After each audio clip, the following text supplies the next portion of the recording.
Hello, c'est Guillaume. Je suis un ancien trader pro qui t'explique simplement des raisonnements financiers pour que tu puisses investir intelligemment. Aujourd'hui, je vais te parler des actions à dividendes pour que tu comprennes bien comment ça fonctionne. Et surtout, pour que tu puisses investir en connaissance des risques et opportunités de ce type d'investissement. Reste bien avec moi jusqu'au bout. À la fin de cette vidéo, je te réserve une surprise. Mais je ne t'en dis pas plus pour l'instant.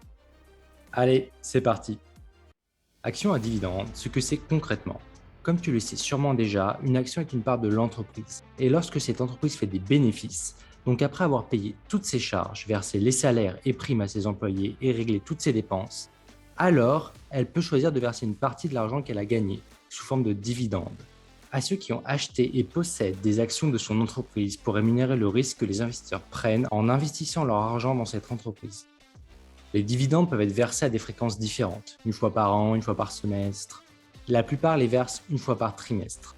Pour que tu comprennes bien, prenons un exemple concret avec Gérard, qui possède 1000 actions d'une entreprise française bien connue pour ses dividendes récurrents depuis plusieurs décennies. J'ai nommé Total Energy. Total verse ainsi des dividendes s'élevant à 2,67 euros cette année en 2022, en 4 fois, donc à chaque trimestre. Total paye ses dividendes le 13 janvier, le 1er avril, le 1er juillet et le 3 octobre de cette année. Posséder une action le jour où le dividende est payé ne permet pas de percevoir ces dividendes. En effet, Gérard a acheté ses actions avant la date qu'on appelle de détachement. C'est sur cette date que Total recense tous ceux qui détiennent l'action et alloue le montant du dividende qui sera payé quelques jours plus tard, au moment de la date de paiement, à ceux qui la détenaient avant la date du détachement. Pour notre exemple, avec Total, la date de paiement est prévue une dizaine de jours après la date de détachement du dividende.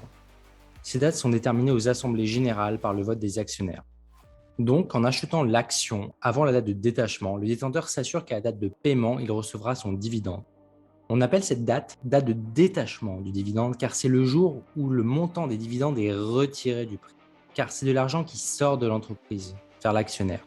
Ce coût est donc mécaniquement retranché ce jour-ci du cours de l'action. Voici un exemple concret avec le graphe du 20 au 21 juin sur Total.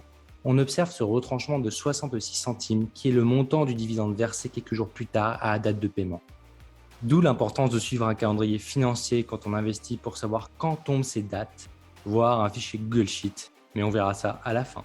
Également, au lieu de demander un versement en cash, certains brokers proposent en amont du paiement que le versement des dividendes soit fait directement en actions, afin d'éviter les taxes et faire croître davantage son patrimoine. Pour comparer entre elles les compagnies versant des dividendes, les investisseurs comparent ce qu'on appelle le pourcentage de rendement pour une action versant des dividendes, ce qui est tout simplement le montant total de dividendes annualisés divisé par le prix de l'action à un instant T. Car, tu l'as bien compris, ça n'aurait pas de sens de comparer un dividende de 2,64 d'une action Total Energy à un prix de 50 avec un dividende de 5,52 d'une action McDonald's à un prix de 256. Chaque centime investi sera plus rentable, toutes choses égales par ailleurs, sur le pourcentage de rendement annuel le plus élevé. Dans notre cas, l'action Total Energy qui paye 2,64 pour un prix de 50 est plus rentable avec ses 5,3% de rendement annuel, alors que l'action McDonald's qui verse un dividende de 5,52 pour un prix de 256 ne permet qu'une rentabilité de 2,15% annualisée. Le plus souvent, les investisseurs avertis regardent ce qu'on appelle l'historique de versement des dividendes d'une compagnie. En effet, une compagnie qui paye depuis plusieurs décennies des dividendes croissants montre une fiabilité passée à délivrer ce rendement. C'est le cas par exemple de Coca-Cola, qui offre un dividende qui moyenne au-dessus de 3% par an sur les dernières décennies. Cependant, les actions à dividendes ont aussi des risques qui leur sont spécifiques. D'une part, les dividendes ne sont pas garantis dans le futur. Cela veut dire qu'une entreprise peut, par un vote à son assemblée générale, voter pour ne pas verser ses dividendes. Aussi, elle peut rencontrer des difficultés financières et tout simplement ne pas avoir les moyens financiers de verser les dividendes attendus. C'était le cas en 2020 pour les entreprises qui tiraient la majorité de leurs profits via des activités immobilières dans les centres commerciaux par exemple, qui ont dû fermer à cause des restrictions gouvernementales, ce qui a mis les entreprises de ce secteur en grande difficulté. Elles n'ont pas pu à ce moment-là rémunérer leurs actionnaires, qui ont donc vendu le titre en masse. Ce fut le cas avec Unibail-Rodamco par exemple. Pour surveiller la capacité d'une entreprise à verser ses dividendes, il existe un ratio assez utile qui mesure le poids du dividende versé sur les résultats de l'entreprise. On peut voir ce chiffre comme un indicateur de difficulté pour l'entreprise à payer ses actionnaires. Ainsi, plus le poids des dividendes est important, plus l'entreprise se met dans le rouge pour payer son dividende. Cet indicateur s'appelle le payout ratio. qui est concrètement le pourcentage des bénéfices de l'entreprise qui est reversé sous forme de dividendes. Si cet indicateur croît année après année, cela augmente le risque d'une réduction du dividende futur. Si celui-ci diminue, à l'inverse, cela renforce la probabilité pour une augmentation de son dividende futur. C'est un des critères clés que les investisseurs actions à dividendes observent le plus souvent. Tu comprends bien que la logique derrière ce raisonnement est simple. Si tu attends qu'une compagnie puisse te payer un dividende dans le futur, il faut t'assurer qu'elle soit en mesure financièrement de le délivrer, voire idéalement avec des perspectives de croissance pour pouvoir augmenter le montant des dividendes versés année après année. Notamment, dans un contexte où les taux d'intérêt augmentent, ce type d'action entre en compétition avec des obligations d'État ou de grandes entreprises qui offrent des rendements plus sûrs que le marché action. Actuellement, l'obligation du Trésor américain de maturité 2 ans est à plus de 3%. Tu peux te demander pourquoi des investisseurs iraient chercher un rendement fixe en achetant des actions plus risquées qu'une obligation d'État, pour un rendement au final plus faible en dividendes. Tu l'as compris, les périodes de taux d'intérêt élevés ajoutent donc une pression à la baisse sur les actions à dividendes. Cette situation, qui peut être vue comme un risque, est aussi une période d'opportunité. Car si un investisseur anticipe une baisse des taux d'intérêt futurs, à ce moment-là, cette baisse d'aujourd'hui peut être vue plutôt comme des soldes pour acheter des actions à dividendes à faible coût, qui seront plus fortement demandées dans un futur où les taux d'intérêt rebaisseraient et rendraient les actions à dividendes alors beaucoup plus attractives.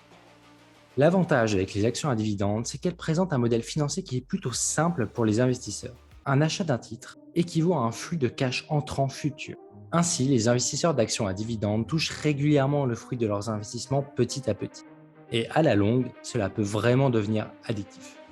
Tu as bien compris, la motivation principale des investisseurs sur les actions à dividendes est de réinvestir les dividendes en actions pour faire croître leur patrimoine, ce qui, sur le long terme, leur permettra de compléter leurs revenus avec une rente significative. Voyons 2 exemples concrets avec Théo, 30 ans, et Gérard, 50 ans. On va supposer pour l'exemple que le prix des actions à dividendes ne varie pas. On se concentre ici uniquement sur le facteur dividende pour simplifier l'explication. Supposons que Gérard a en moyenne de par son activité une capacité d'investissement de 1 250 € par mois, soit 15 000 € par an. Au passage, si tu n'es pas à l'aise avec les concepts de réserve de secours ou de capacité d'investissement, je t'invite à regarder la vidéo sur combien investir. Le lien est dans la description. Dans le cas de Gérard, il a acheté depuis ses 23 ans jusqu'à ses 50 ans régulièrement différentes actions à dividendes. Total, Orange, Crédit Agricole, ICAD, AXA, Williams, Exxon, AT&T, Iron Mountain, Verizon, etc. À 50 ans, Gérard a donc un portefeuille qui a un pourcentage de rendement moyen par ses dividendes de 6,5% brut par an, ce qui donne à Gérard un capital action à dividendes de 500 000 €, qui lui rapporte 32 500 € bruts tous les ans, et ce en plusieurs paiements, généralement en 4 fois par an. Donc à peu près 8 125 € de paiement de dividendes par trimestre, ce qui lui donne, si on veut mensualiser, à peu près 2 700 € bruts par mois. La stratégie de Gérard était simple. Il a vu une opportunité dans les actions à dividendes pour se créer un revenu complémentaire pour sa retraite. Être ainsi plus serein pour ses vieux jours. Ce qui est arrivé à faire. Voyons un autre exemple avec Théo, 30 ans, qui est devenu accro à ses dividendes depuis ses 23 ans. Sa stratégie est simple. Accumuler le plus d'actions à dividendes possible et de réinvestir le maximum les dividendes qu'il touche pour profiter d'un effet d'intérêt composé en suivant le modèle de Gérard. Dans cet exemple, on suppose sa capacité d'investissement initiale à 23 ans de 12 000 € par an, qui, au fil de ses augmentations de revenus, est arrivé à 19 000 € par an à 30 ans. On observe qu'en 8 ans, Théo s'est constitué un petit capital d'un peu plus de 145 000 €, dont plus de 20 000 proviennent de dividendes réinvestis. Alors que s'il n'aurait pas réinvesti ses dividendes, il serait à seulement 125 000 € de capital. Sa stratégie de réinvestissement de ses dividendes lui a donc rapporté 20 000 € en 8 ans, ce qui est significatif car c'est supérieur à une année entière de sa capacité d'investissement. C'est comme s'il avait gagné 1 an d'épargne sans l'avoir actuellement travaillé. Actuellement, son portefeuille à 30 ans lui rapporte seulement 6 000 € bruts par an de dividendes. Et oui, il reste encore beaucoup d'années à Théo à mettre de côté pour développer un patrimoine plus conséquent qui lui permettra de se créer une rente future avec ses dividendes.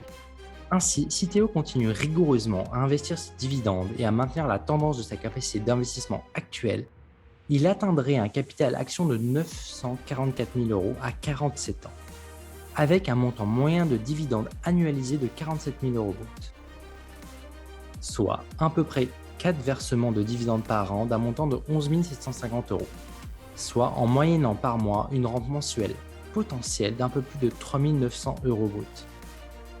Voilà, je pense que tu as compris où était toute la puissance des dividendes qui permettent concrètement de faire croître son capital année après année. Dans cette stratégie, chaque dividende est réinvesti, ce qui permet à Théo de profiter des intérêts composés. Ce qui veut dire que les dividendes après réinvestissement produisent à leur tour des dividendes. Ça se sent concrètement d'ailleurs sur la courbe d'évolution du patrimoine de Théo, qui croît plus rapidement que s'il n'avait pas réinvesti ses dividendes. On voit que l'écart est de plus en plus significatif plus le temps passe, ce qui en fait une stratégie de construction long terme de patrimoine redoutable. Ainsi, tu comprends mieux pourquoi un bon nombre de jeunes actifs achètent comme première action une action à dividende pour la détenir sur le long terme et bénéficier des intérêts composés, pour faire croître ainsi leur patrimoine et pouvoir bénéficier d'un complément de revenus pour leurs vieux jours. Mais tu pourrais te demander maintenant pourquoi tout le monde ne le fait pas. Tout simplement parce que maîtriser ce type d'investissement n'est pas inné. Ça s'apprend et ça requiert du temps pour se former et obtenir ses résultats. Dans une génération où les plaisirs court terme, voire instantanés, sont préférés par les jeunes, qui passent à côté en trop grand nombre d'une vision de construction de patrimoine long terme qui demande certes un peu plus de rigueur et d'exigence avec soi-même, qui est essentiel pour se bâtir un avenir avec de meilleures perspectives financières. Au final, seulement une faible partie des jeunes actifs tirent les bénéfices long terme de leurs économies, en faisant travailler leur capital correctement. Bien sûr, une fois qu'on a dit tout ceci, attention, le fait de juste penser qu'il suffit de comparer les pourcentages de rendement des dividendes ne suffit clairement pas. Il faut faire une analyse poussée de chaque entreprise pour comprendre comment fonctionne son business et quelle est la source de ses revenus futurs qui lui permettront de délivrer des dividendes sur les prochaines années. Généralement, les entreprises qui versent des dividendes depuis plusieurs décennies sont les compagnies matures avec des cash flows réguliers, anticipables facilement dans le futur. Et oui, certains business sont plus adéquats que d'autres pour payer des dividendes. C'est le cas des services dits d'utilité, tels que les télécoms, les pétrolières, l'immobilier et les bancaires entre autres. Ce genre de services reçoivent des paiements récurrents de leurs clients et ont généralement des investissements long terme coûteux. Ces entreprises profitent donc principalement de leur rentrée d'argent récurrente et prévisible dans le futur qu'ils utilisent pour attirer des investisseurs en leur versant des dividendes attractifs qui reflètent en théorie la bonne santé de leur entreprise. Il te faudra également comprendre les leviers sous-jacents des secteurs de l'entreprise dans lequel tu investis. En d'autres termes, sa capacité à délivrer de la marge sur le long terme. Par exemple, dans le secteur de l'énergie, le coût du pétrole est significatif. On peut dire que sous les 25 $ le baril, les pétrolières sont en grande difficulté pour faire du profit. Et qu'au-dessus de 65 $ le baril, c'est un contexte plutôt favorable, toutes choses égales par ailleurs. Aussi, attention, le fait de choisir ses actions à dividendes en prenant les plus hauts dividendes peut être très risqué. Un fort dividende très supérieur à la moyenne du marché indique la rémunération d'un risque fort sous-jacent. Le cas le plus courant est une pression baissière qui se traduit par des ventes de l'action et donc une baisse de son prix par anticipation de mauvais résultats futurs, qui impacterait la capacité de cette compagnie à délivrer les dividendes annoncés. Comme on l'a vu par exemple avec Unibail-Rodamco et les fermetures annoncées des centres commerciaux. Donc attention à bien faire son travail d'analyse de l'entreprise en se renseignant sur les perspectives économiques de l'entreprise dans lesquelles tu étudies la possibilité d'un investissement de tes économies. Rassure-toi, ça sera l'objet d'une prochaine vidéo où je te livrerai une méthodologie d'analyse d'entreprise dans le but d'un investissement pour que tu puisses t'en approprier les bons raisonnements et les réutiliser pour faire tes propres choix d'investissement. Maintenant qu'on arrive à la fin de la vidéo, voici un cadeau qui te sera sûrement très utile. Je te mets à disposition un fichier Google Sheet qui te permet d'avoir une vue d'ensemble pour comparer et étudier tes actions à dividendes. Bien sûr, je n'ai pas pu lister toutes les compagnies qui existent et qui en versent. Et fais bien attention, aucune d'entre elles n'est un conseil en investissement. Il est primordial que tu fasses tes propres recherches avant d'arriver à une décision d'achat ou de vente d'un actif. Comprends bien que chaque individu a un profil de risque particulier et qu'un conseil ne peut pas fonctionner pour à la fois un résident fiscal français de 50 ans qui cherche à compléter sa retraite ou un entrepreneur ambitieux de 30 ans qui vit à Bali. À chaque situation d'investisseur, sa solution d'investissement. C'est bien pour cela que sur cette chaîne, j'explique des logiques que tu peux internaliser pour les appliquer toi-même selon ton propre cas. C'est bien plus vertueux ainsi. N'hésite pas à t'abonner, liker la vidéo et activer les notifications au passage pour être tenu au courant de mes dernières vidéos sur comment investir. Dis-moi si ça t'intéresse que je fasse un focus sur un secteur. tels que les techs à forte croissance par exemple, ou les bancaires, ou encore une analyse plus spécifique sur une action comme Total Energy par exemple. Car je pense que ça peut être utile de voir comment un pro analyse concrètement une boîte avant de se décider à investir ou non. Voilà, dis-moi en commentaire ce qui t'intéresserait le plus. Sur ce, restons pragmatiques. Allez, ciao!